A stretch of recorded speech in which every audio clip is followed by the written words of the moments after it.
Hi, welcome to another episode of Hot Takes.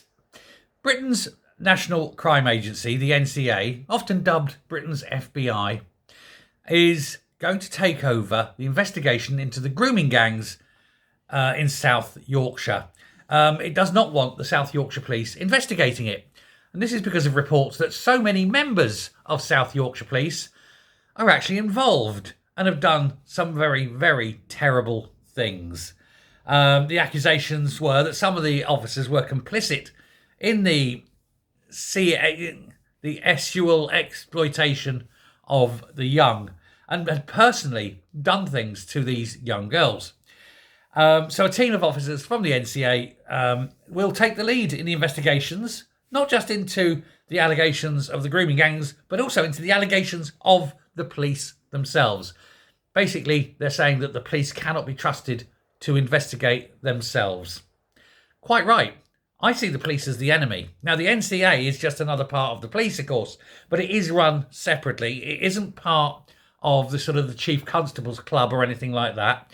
I believe it's run by a commander, and it's outside of the general sort of pyramid of power within the force. It answers directly to the Home Secretary. So maybe something will get done, except for, of course, the fact that the Home Secretary is a Labour Home Secretary who has an agenda and various problems with her own history on such matters, having called for no investigation into these things. So it's a bit difficult. But allegations from victims of, obviously, the predominantly Pakistani Muslim grooming gangs in Rotherham. They accused members of the South Yorkshire Police of collaborating with the gang members and also of partaking, shall we say. Names have been bandied about. I'm not going to get into putting the names of policemen here, but there have been allegations made. There's been investigations. There has been summons in some cases. And so Operation Linden, which is the force's investigation into all this, is being taken from South Yorkshire Police and handed to the NCA. Fantastic. Now, Professor Alexis J, who you may remember was the one who did the report on this about 10 years ago,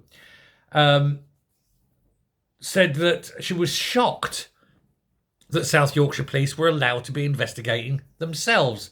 She said it was obviously a political decision, which was loaded with political bias and, of course, conflicts of interest, and it was done deliberately to try and find the police innocent so that they would no longer be part of the problem. Of course, the police are part of the problem. Everyone said all along, the police, the social workers, the councillors, all predominantly Labour, are all known what's going on, but they're all trying to cover it up because community cohesion. I think we can now say that community cohesion is dead because every time you look at these people, you immediately think 50,000 young girls, don't you? There's no hiding it anymore. So if we just assume that community cohesion is dead, let's just have a proper, full investigation and get the truth out there. And name the names and fire the police and then put the police into prison and then put the social workers into prison and put the politicians into prison. And I don't just mean the councillors. I mean the councillors, the MPs, the ministers of state, the Prime Minister if he's involved. There should be no limit. And you should say to someone junior, name someone higher and we'll go easy on you, you know. Offer them a massively good deal to name the next person above them in the rung of power. And let's go all the way to the top and nail the bastards that are doing it and make sure they get 30 years to life. And preferably never getting out because we don't want this scum walking and talking on the streets of Britain.